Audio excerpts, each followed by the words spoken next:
Assalamualaikum warahmatullahi wabarakatuh.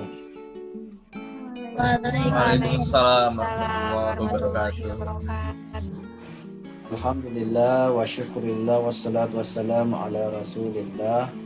La hawla wa la quwata illa billah. Jadi hari ini kita membahas tentang Adam Smith. Teman tadi kelompok 10 sudah membahas sebagian. Jadi saya akan memberikan tambahan penjelasan. Jadi Adam Smith itu melahirkan beberapa teori. Harga, ada namanya teori nilai, kemudian ada pandangannya tentang spesialisasi kerja, ada pandangannya tentang negara. Saya akan menjelaskan sedikit tentang pandangannya tentang negara. Jadi Adam Smith itu menolak campur tangan pemerintah. Kenapa? Supaya kebebasan masyarakat itu terjamin. Maksudnya di sini dalam hal perekonomian sebenarnya ya. Jadi menurutnya itu pemerintah tidak perlu terlalu berperan dalam bidang ekonomi. Masyarakat diberikan kebebasan untuk mengurus ekonomi masing-masing. Tidak sama dengan sosialis minggu lalu pertemuan kemarin kita bahas ya. Jadi sebenarnya kapitalisme dulu berkuasa ya, baru sosialisme. Jadi Karl Marx itu menentang kapitalisme karena kalau dalam kapitalisme itu kan terjadi kelas-kelas masyarakat, kelas proletar dan kelas borjuis. Yang mana kelas proletar, kaum bawah itu menurut Karl Marx itu tertindas. Jadi dalam sistem kapitalisme itu masyarakat itu terbagi dua. Yang masyarakat bawah, kelas buruh, petani, dan selevel mereka ini itu dikategorikan kelas proletar. Dia tuh tertindas. Kenapa maksudnya tertindas? Karena mereka ini dikondisikan sebagai pekerja. Kadang-kadang itu di luar batas kemanusiaan.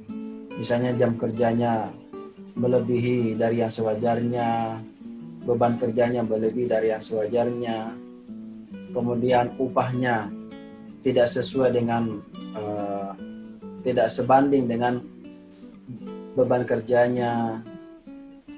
Sementara hasilnya pekerjaannya itu yang banyak menikmati malah kaum pemodal, kaum borjuis, bukan yang pekerja.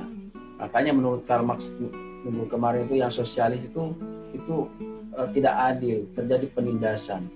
Maka dia mau menawarkan sosialisme. Nah, sekarang kita bahas kapitalisme itu ya. Jadi Adam Smith itu sebagai bapak ekonomi, yang dikenal sebagai bapak ekonomi, itu berbeda dengan sosialisme. Kalau Adam Smith ini dengan kapitalismenya itu menghendaki kebebasan masyarakat. Jadi pemerintah itu sebisa mungkin tidak usah bercampur tangan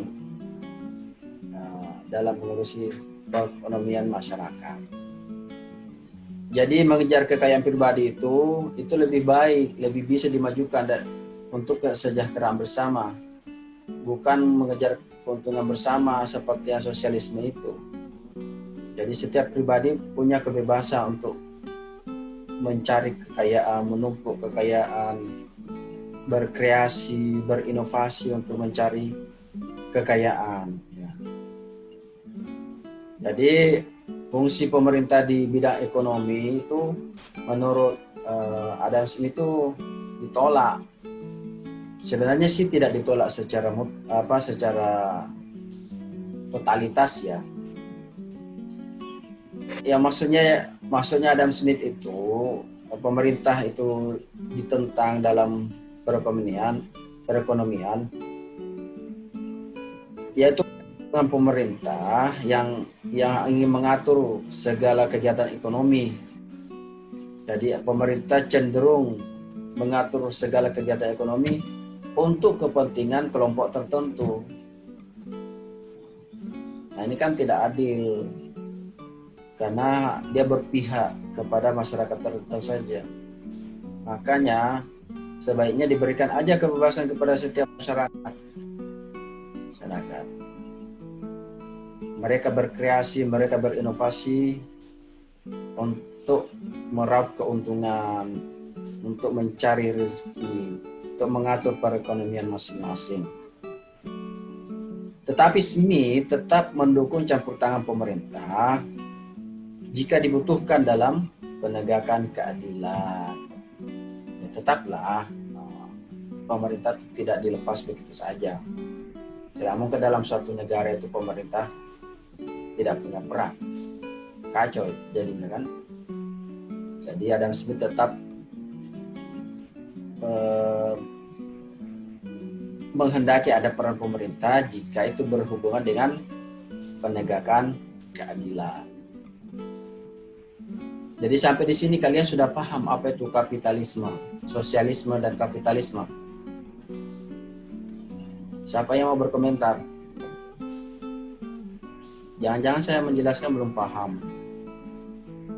Apa itu bedanya kapitalisme dan sosialisme? Garis besarnya apa bedanya?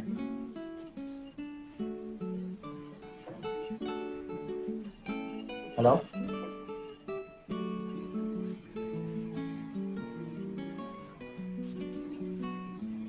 Kok diam semua ini?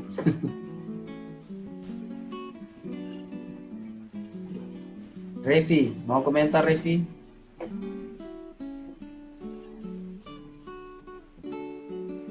Enggak dengar suaraku kah? Menurut saya kapitalisme sama sosialisme itu perbedaannya. Jika sosialisme itu suatu sekumpulan orang yang menganut paham sosialis, itu nggak setara kayak kapitalis. Karena kalau kapitalisme itu dia cenderung ke golongan elit biasanya.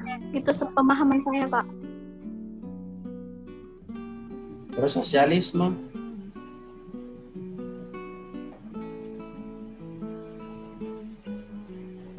Kalau sosialisme gimana?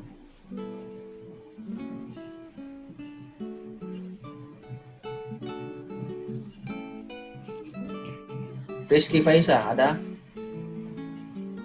Sosialisme itu Gimana komentar? Ya, silakan. Gimana? Halo? Sosialisme itu paham yang mengedepankan kemajuan bersama. Jadi sama rata semuanya, nggak ada yang paling kaya sendiri, nggak ada yang miskin sendiri. Itu sosialisme. Kapitalisme?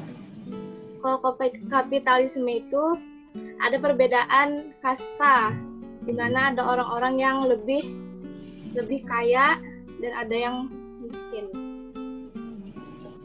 Menurut kamu mana yang lebih baik, sosialisme atau kapitalisme?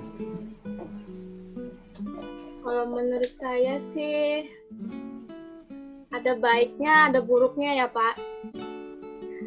Kalau sosialisme itu yang lebih kamu condong mana, sosialisme atau kapitalisme? Sosialisme sih. Oh, sosialisme. Kenapa? Karena mementingkan kesejahteraan bersama. Antara semua orang itu sama rata. Ada yang beda pendapat? Menurut saya, Pak. Siapa ini? Anissa. Maaf Pak, jaringan saya kurang stabil, jadi nggak bisa. Nah, gimana Anissa? Paham sosialisme yaitu suatu paham yang kekayaan itu milik bersama lebih baik daripada kekayaan milik pribadi. Sama rata atau sama kaya, keuntungannya bersifat umum. Sedangkan kaum kapitalis atau paham kapitalis yaitu kaum yang hanya orang-orang yang bermodal saja yang diutamakan, sedangkan memiliki sistem kasta, yaitu sistem yang di bawah kasta yang di bawah yaitu buruh, petani dan sebagainya. Sedangkan kasta yang di atas yaitu orang-orang yang berduit atau orang-orang yang ekonominya lebih baik. Begitu, Pak. Nah, jadi di antara dua aliran ini kamu condong mana? Sebenarnya saya lebih condong ke sosialisme, Pak. Tetapi karena munculnya suatu konflik, yaitu ada pembantaian yang pernah Bapak jelaskan, jadi saya kurang condong lagi, Pak. Jadi tidak bisa memilih dua-duanya. Tidak bisa memilih dua-duanya. Tapi di antara dua-dua ini kamu sebenarnya lebih pilih sosialisme ya? Iya, Pak. Tapi karena sebelum ada konflik itu, pembantaian tersebut. Baik. Satu lagi, siapa yang mau komentar? Ada? Satu orang?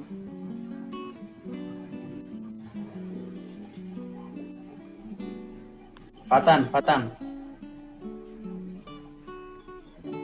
Ada komentar? Sama sih Pak, kapitalisme itu udah jelas kayak mengkubu-kubukan sendiri seperti itu Pak. Ada golongan-golongan mereka sendiri. Sedangkan ya sosialisme yaitu secara umum seperti itu Pak, mensamaratakan sesama kita gitu Pak. Jadi lebih bagus mana menurutmu? Sosialisme sih Pak. Jadi kalian lebih condong sosialisme ya. Tapi kan kalian belum tahu kan kalau dikatakan gini, kapitalisme dengan komunisme kamu lebih condong mana? Kapitalisme, Pak. Hah? Saya pilih sosialisme sama kapitalisme, Pak. Tergantung kondisi lah, Pak. Siapa tadi yang ngomong? Mahatma Bilqis, Pak. Nah, Mahatma. Kamu lebih condong apa tadi? Saya menyesuaikan kondisi, Pak. Ada satu masa di mana kita butuh orang-orang bermodal untuk untuk bekerja sama gitu loh Pak, daripada ya pokoknya tergantung sama kondisi sekitar lah Pak. Kalau misalnya mencapai tujuan atau sosialisme itu mungkin buat orang-orang yang gimana ya Pak ya? Ya. Dia saya dua-duanya deh Pak, kayak menyesuaikan kondisi gitu loh Pak. Ada masanya kita menjadi orang yang kapitalisme atau mementingkan kepentingan kita sendiri, ada di saat kita jadi orang sosialisme. Jadi tergantung kondisinya Pak. Tapi rata-rata di sini lebih memilih sosialisme ya daripada kapitalisme ya. Tadi ada 3 orang, cuma ada 1 orang tadi tergantung kok situasi katanya. Siapa tadi itu? Ya. Mahatma Pak. Ya, Mahatma Gandhi. Mahatma siapa sih? Mahatma Bilqis Pak. Ya, Bilqis ya. Ya itu kesannya enak ya. Makanya rata-rata memilih. Tapi ketika terjadi ada semacam pemberontakan, ada semacam pembantaian, jadi anti. Tapi kalau dari ajarannya, dari konsepnya itu kayaknya lebih enak ya daripada kapitalisme ya. Karena kapitalisme itu terjadi per kelas-kelas. Ada kelas berjuis, ada kelas proletar.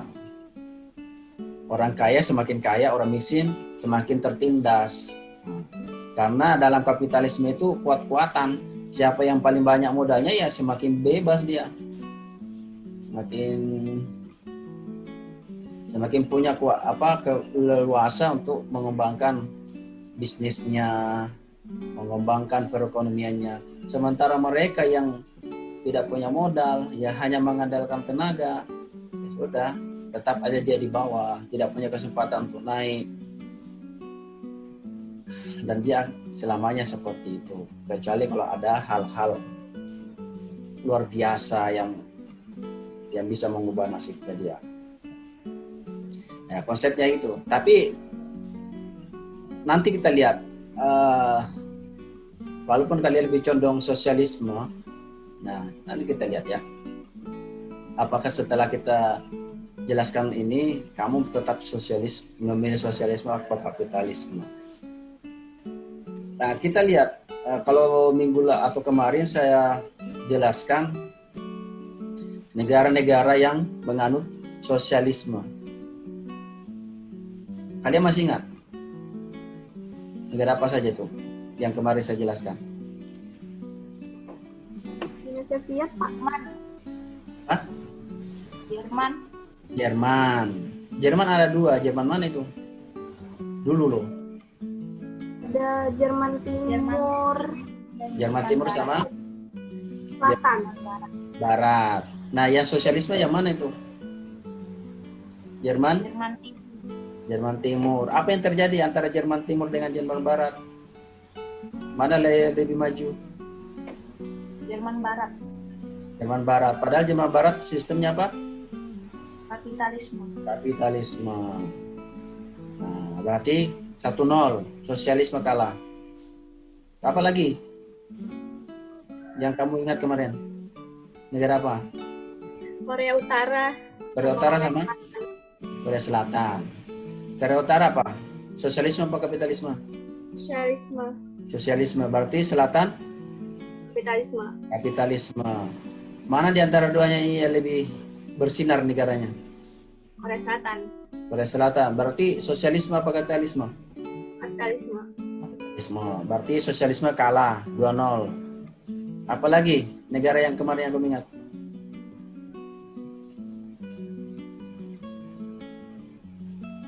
Halo? Rusia, Uni Soviet. Ada Amerika Serikat dan Uni Soviet. Amerika Serikat itu kapitalisme, sedangkan Uni Soviet itu sosialisme. Dulu 2 negara ini sama-sama negara besar, sama-sama negara dikuasa. Tapi apa yang terjadi? Uni Soviet hancur, pecah-pecah, menjadi negara banyak itu, pecah-pecah itu. Maksudnya pecah itu bukan, jangan bayangkan seperti botol yang pecah ya. Ya wilayahnya tetap seperti itu. Tidak terus pisah. Misalnya Jawa Barat sama Jawa Tengah terus pisah. Enggak, wilayahnya tetap begitu. Cuma pemerintahannya yang berubah. Negaranya berubah. Dulunya satu negara, Uni Soviet. Terus terpecah-pecah menjadi banyak negara kecil-kecil itu. Kalau Indonesia kapitalisme atau sosialisme, Pak? Nah, nanti kita lihat ya. Ini dulu contoh-contohnya dulu nih, yang luar negeri dulu. Nah, sosialisme Uni Soviet sosialisme hancur. Amerika kapitalisme tetap masih berjaya sekarang. Berarti 3-0. 3-0 ya. Apalagi Amerika Latin.